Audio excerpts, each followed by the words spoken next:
अरे स्टूडेंट, ये आपके लॉ ऑफ केमिकल कॉम्बिनेशन के अंतर्गत में 5th लॉ है और ये सबसे हल्का लॉ है। कल के क्लास में आप जो लॉ पढ़े, the law of reciprocal proportion, वो सबसे ज्यादा समझने लायक था, सबसे ज्यादा ध्यान देकर पढ़ने लायक था। और अब जो पढ़ने जा रहे हैं स्टूडेंट, ये the law of combining volume या गैल-लॉक लॉ, ये बहुत ही आसान है, बहुत जल्दी समझ में आएगा। जैसे कि एग्जांपल देखिए, N2 plus 3H2 equilibrium sign, इसको इक्विलिब्रियम साइन बोलते हैं स्टूडेंट, 2NH3। यहां पर ये गैल-लॉक के अनुसार दिया गया ये कॉन्सेप्ट कि अगर दो गैसियस रिएक्टेंट, ये भी गैसियस है, ये भी गैसियस है। आप सभी के स्टूडेंट को शायद पता है कि एरो से पहले जो होता है वो रिएक्टेंट कहलाता है और एरो के बाद जो होता है स्टूडेंट वो प्रोडक्ट होता है। तो कहने का मतलब ये है कि अगर दो गैसियस रिएक्टेंट्स आपस में रिएक्शन करते हैं तो, ऑडियो क्लियर आ रहा है और वीडियो लिखकर बताइए जल्दी से, तब फिर आगे बढ़ेंगे हम।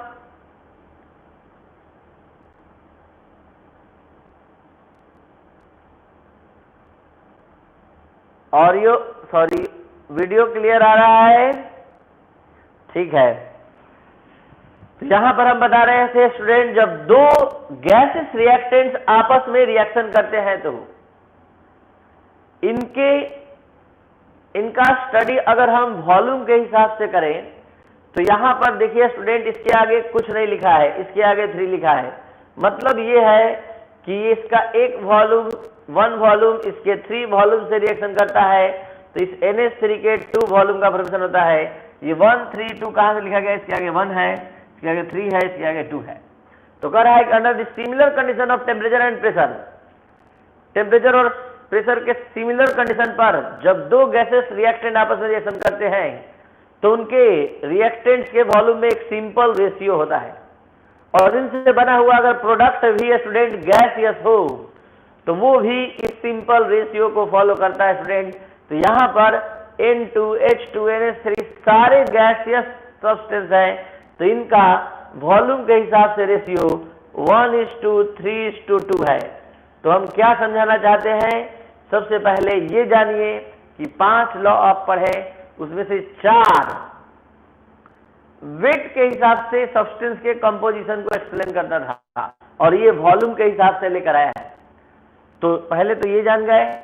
अब जानिए, under the similar condition of temperature and pressure the volume of gases reactant bear a simple ratio between themselves and also with the volume of product. If gaseous, अगर दो गैसेस रिएक्टेंट आपस में रिएक्शन करते हैं student तो उनके volume में एक सिंपल रेशियो होता है, जिनके वॉल्यूम में सिंपल रेशियो 1:3 का है। और अगर इससे बना हुआ प्रोडक्ट भी गैसेस हो तो वो भी सिंपल रेशियो को फॉलो करता है। इस सिंपल रेशियो का क्या फायदा है स्टूडेंट? जरा सा देखिए बढ़िया से। इसका एक वॉल्यूम इसके 3 वॉल्यूम से रिएक्शन करता है। अगर हम आपसे एक छोटा सा प्रॉब्लम पूछे कि बताइए इसका 100 लीटर हमारे पास है तो H2 का कितना लीटर बनेगा, तो आप में से शायद कोई जवाब देने के लिए तैयार हो गया है 300 लीटर। ये आप कैसे, मतलब यहाँ 1 लीटर 300, मतलब 1 वॉल्यूम 3 वॉल्यूम से रिएक्शन कर रहा है तो 100 लीटर कितने लीटर H2 से रिएक्शन करेगा? तो 300। और यहाँ पर अगर NH3 के हिसाब से भी पूछे कि 100 लीटर 1 लीटर जो है 3 लीटर का प्रोडक्शन करता है, यानी 1 वॉल्यूम 3 वॉल्यूम का, तो 100 लीटर कितने वॉल्यूम का प्रोडक्शन करेगा स्टूडेंट? तो ये 200 लीटर NH3 का प्रोडक्शन करेगा। इसी बात को फिर से समझिए स्टूडेंट एक नए एग्जाम्पल पर।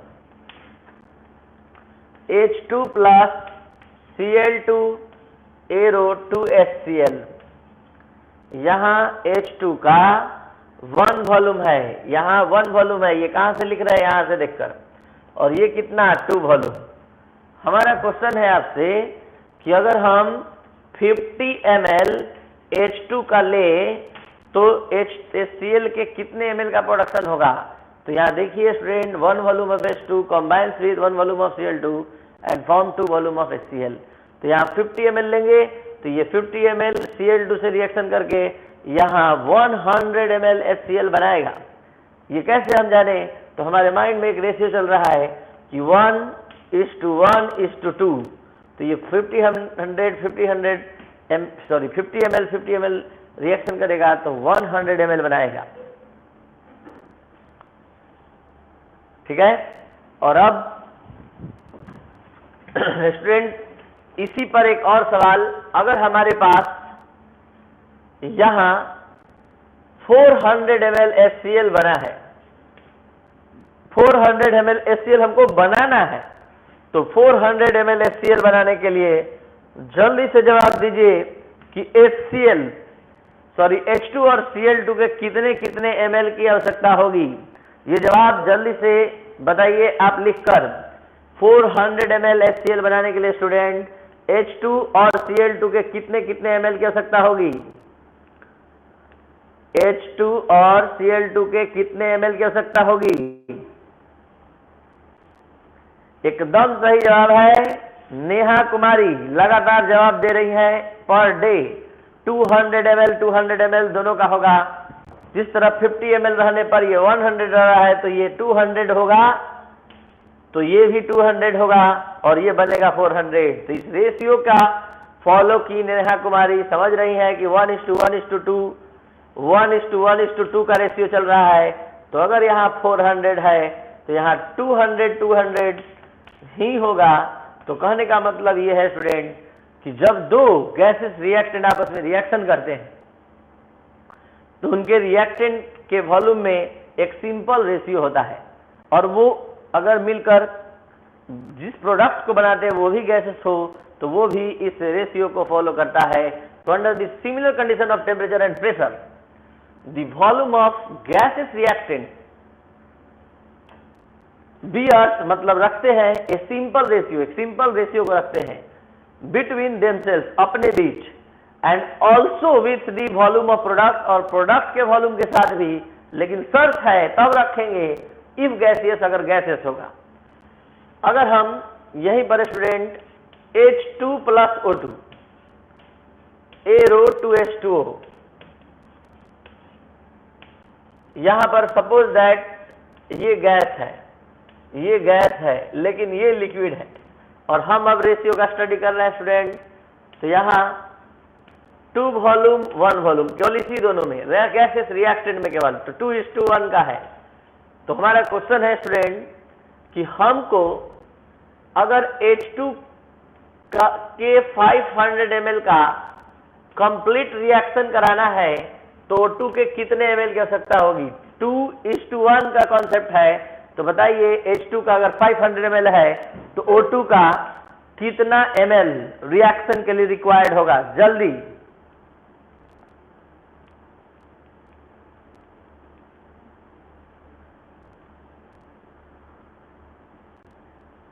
बोर्ड उल्टा दिख रहा है, तो बोर्ड उल्टा दिख रहा है तो आप पलट लीजिए उसको।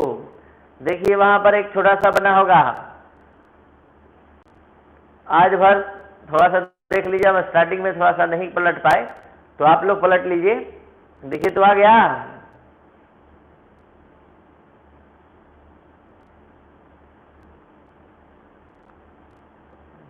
जल्दी कीजिए, कोई नहीं बताया अभी तक। फिर से क्वेश्चन पूछ रहे हैं, ध्यान दिया जाए।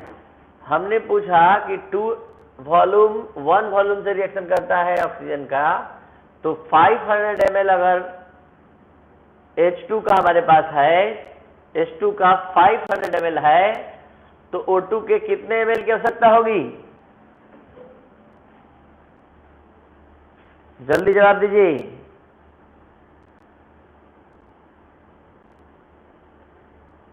O2 के कितने ml की आवश्यकता होगी?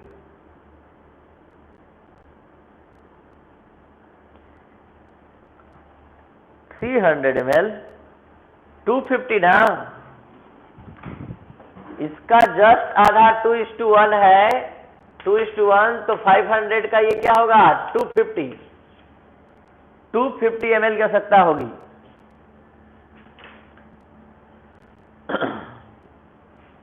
चलिए फिर से हम इसी पर आते हैं, एक बार फिर से लास्ट बार समझाने के लिए। यहां पर शायद सबको क्लियर समझ में आ रहा है। 1 volume of nitrogen combines with 3 volume of hydrogen and form 2 volume of NH3।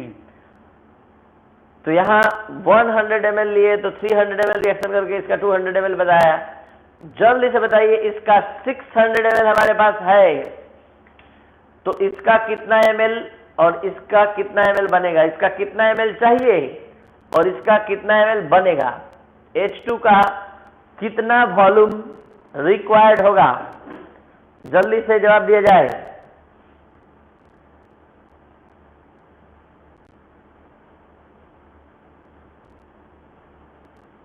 H2 का कितना? फिर से क्वेश्चन पूछने जा रहे हैं जिसको नहीं समझ में आया। N2 के 600 ml का कंप्लीट रिएक्शन कराना है H2 से, तो कितना ml की जरूरत होगी और NH3 कितना ml बनेगा?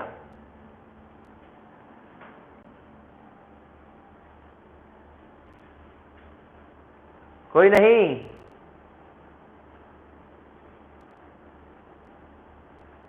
देखिए यहां रेशियो 1:3 का है, तो 100 ml पर 300 ml का रिएक्शन हो रहा है, तो 600 पर इसका 1800 ml। ये कहां से आ गया? 1 वॉल्यूम पर 3 वॉल्यूम का जरूरत है, रिक्वायरमेंट है, तो 600 का इसका रिएक्शन इसके 1800 ml से होगा, और ये 1:2 का रेशियो चल रहा है, तो 600 ml है, तो इसका 1200 ml बनेगा, यानी 1200 ml NH3 का बनेगा और इसका 1800 ml खर्च होगा। चलिए अब एग्जाम्पल लिख कर डैश दीजिए और लिखना स्टार्ट कीजिए। एग्जाम्पल लिख कर डैश।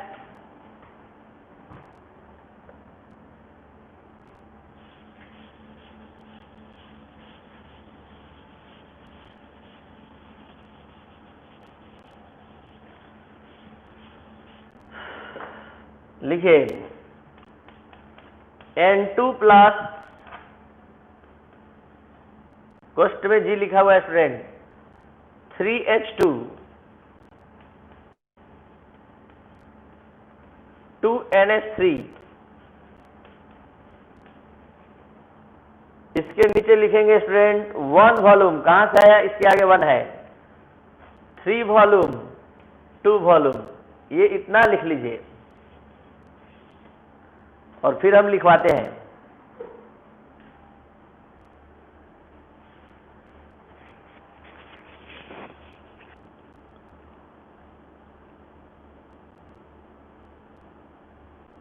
लिख लिया आप लोग?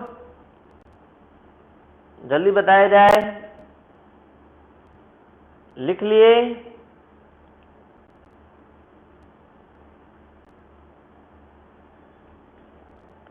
चलिए, शायद लिख कर बताने में प्रॉब्लम हो रहा है आप लोग को, आगे बढ़ा जाए। चलिए लिखिए, एक्सपेरिमेंटली फाउंड दैट, इसके नीचे एक्सप्लेनेशन में लिखे experimentally found that 1 volume of nitrogen, 1 volume of nitrogen combines with 1 volume of nitrogen combines with 3 volume of hydrogen, 3 volume of hydrogen and formed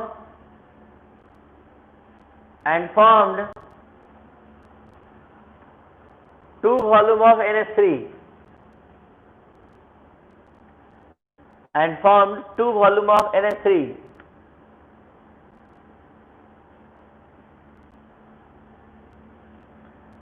and formed 2 volume of NH3. Hence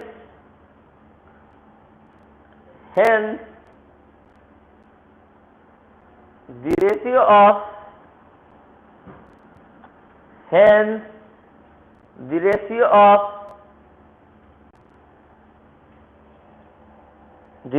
of volume of hence the ratio of volume of N2, H2 and NH3 are N2, H2 and NH3 are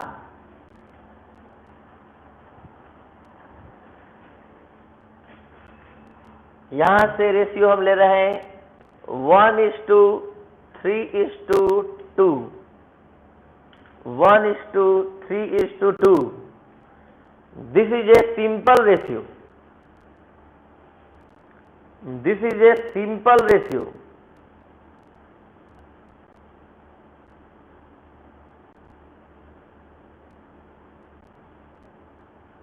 This is a simple ratio.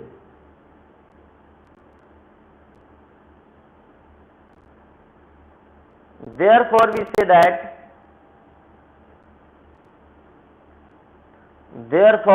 that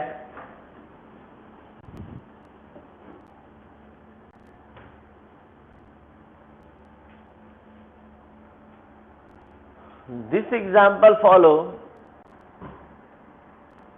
the law of combining volume.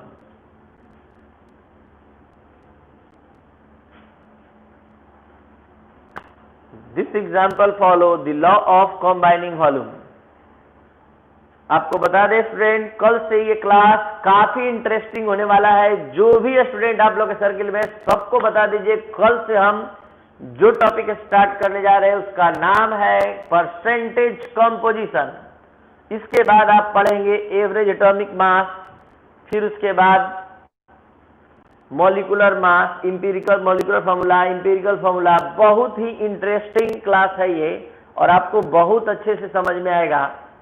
थोड़ा सा आप लोग हमारे प्रोत्साहन के लिए, class के progress के लिए इस चैनल को सब्सक्राइब कीजिए, लाइक कीजिए और जितना हो सके सभी सासाराम के इंग्लिश मीडियम CBSE के स्टूडेंट को बताइए कि सासाराम में भी इस तरह का क्लास का अरेंजमेंट है जो टॉपिक वाइज हर कॉन्सेप्ट को डिस्कस करता है और सभी टॉपिक को आसान बनाता है। तो ये था आज का class student, Gay Lussac law of combining volume, जिसमें यही समझने के लिए मिला कि जब दो गैसेस रिएक्टेंट आपस में रिएक्शन करते हैं तो उनके रिएक्टेंट जो होते हैं वॉल्यूम के हिसाब से एक सिंपल रेशियो में होते हैं, और अगर उनसे बना हुआ प्रोडक्ट भी गैसेस होता है तो वो भी सिंपल रेशियो को फॉलो करता है। आप लोगों में से बहुत सारे ऐसे स्टूडेंट हैं जो लगातार कंप्लीट क्लास नहीं कर रहे हैं, आ रहे जा रहे, नाश्ता कर रहे हैं, तो ये ऐसे क्लास नहीं होता है। डिसिप्लिन मेंटेन करना होगा तो आप फायदा, जब आप सामने पढ़ाई को रिस्पेक्ट देंगे तो पढ़ाई भी आपको रिस्पेक्ट दिलाएगा। इसलिए आप इस बात को समझिए, और हम लोग को का बहुत काफी अनुभव है और आप लोग जैसे कर रहे हैं, कभी आ रहे हैं कभी जा रहे हैं, जैसे मन वैसे अपना पढ़ाई मेंटेन कर रहे हैं। आप पहले ही से खाना पीना जो भी है वो कंप्लीट कर लीजिए। पढ़ाई तो सिर्फ पढ़ाई, हम क्या बोलकर निकल जाएंगे, कौन सा कॉन्सेप्ट समझा देंगे और कौन से इंटरव्यू में कौन सा सवाल इस लेक्चर का आ जाएगा, ये आप नहीं बता सकते। हर एक क्लास इंपॉर्टेंट होता है, इसलिए ये बात ध्यान दीजिए। ये कोई आप लोग को आज तक बढ़िया से समझाया नहीं, इसलिए ये चीज मेंटेन कीजिए। ये 5 लॉ केमिकल कॉम्बिनेशन का आज समाप्त हुआ। नेक्स्ट क्लास अब चलेगा, आज इतना ही रहने दिया जाए। Thank you.